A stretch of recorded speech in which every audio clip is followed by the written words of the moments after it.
We're honored to be joined today by many incredible advocates for women's sports, including the brave swimmer at the forefront of this battle. And Riley Gaines is a person that I've been watching.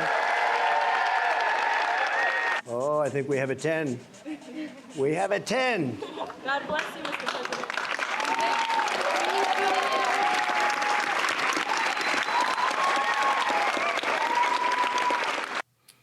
President Trump's this week signing an executive order calling for a ban on biological men and boys from competing in female school sports by denying federal funding to schools that allow it. You heard him there. Thank our next guest for her outspoken activism on this issue. We are pleased to be joined by Riley Gaines, host of the Gaines for Girls podcast on Outkick.com and a former NCAA swimmer who, by the way, won the SEC championship twice, butterfly and freestyle, and a silver medalist at the NCAAs. You know, I want to just take you back for just a second, Riley.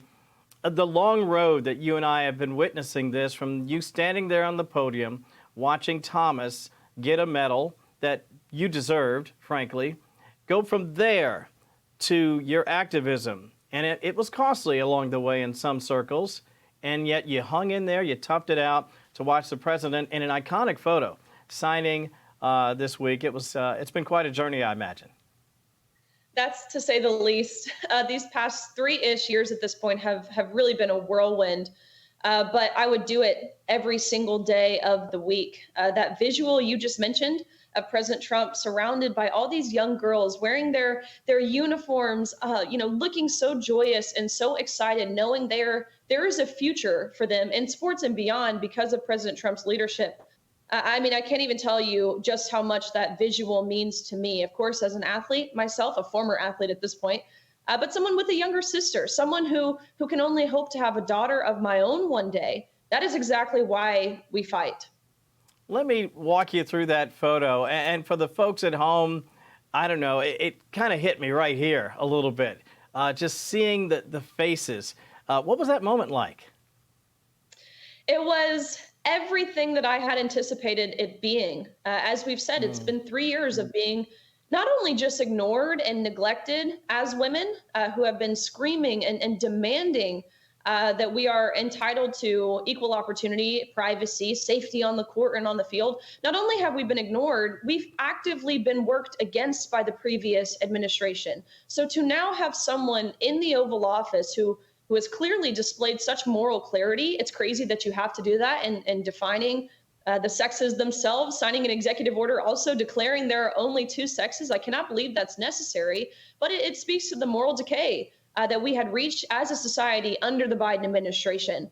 So this is a huge turnaround. It's a big win, and it's certainly something worth celebrating. But let it be known, the war on woke has certainly not been won yet. We need to get this through both legislative bodies, both chambers. It's passed in the House.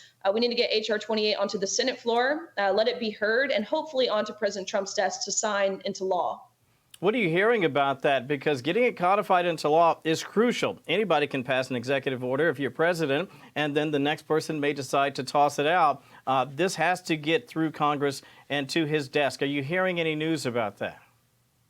That's it. It passed with bipartisan support in the House. It has not yet been heard in the Senate. And if you can remember, in the 118th Congress, the Senate was able to strategically not vote on this as well because of Senator Schumer's leadership. So we are calling on Senator Thune to do the right thing here. It will be hard, being fully transparent here. It will be hard to reach that 60-vote hurdle, but nonetheless, we need these people on record. Americans deserve to know, do their leaders, do their elected officials stand with women, or do they not? And another important point to make surrounding the executive order is this does not absolve the states. We've already seen several states now, Maine, Colorado, California, of course, who have come out and said, look, we are not going to comply with this federal law. So I think there needs to be a system in place where the Department of Education can get involved. And of course, I would love to see Attorney General Bondi begin to push back and prosecute those who aren't willing to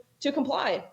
In the 20 seconds or so that we have left, I sense the righteous indignation in just listening to you, because there were so many young girls and women, pros, Olympians, high school, all the way down to AAU, that were robbed of an opportunity to be the winner in circumstances like this. And I'm just curious, does this still sting a little bit? You know, it's tragic. It takes unfortunate circumstances. It's tragic. It takes women being exploited in locker rooms or injured on the field, or of Yeah. course losing out on opportunities. But to see this win, of course, it still stings. And I certainly won't forget the people who outright ignored us as women. But we're very forward looking. This is what progress looked like. The left loves to claim the word progressive. No, they have been regressive and utterly misogynistic. This is what progress is. Yep, if you're looking for a quote of the week, this is what progress looks like. That photo and Riley Gaines. Riley, thank you so much for your time today. We certainly appreciate it. Of course. Thanks, Kevin. Go Cats.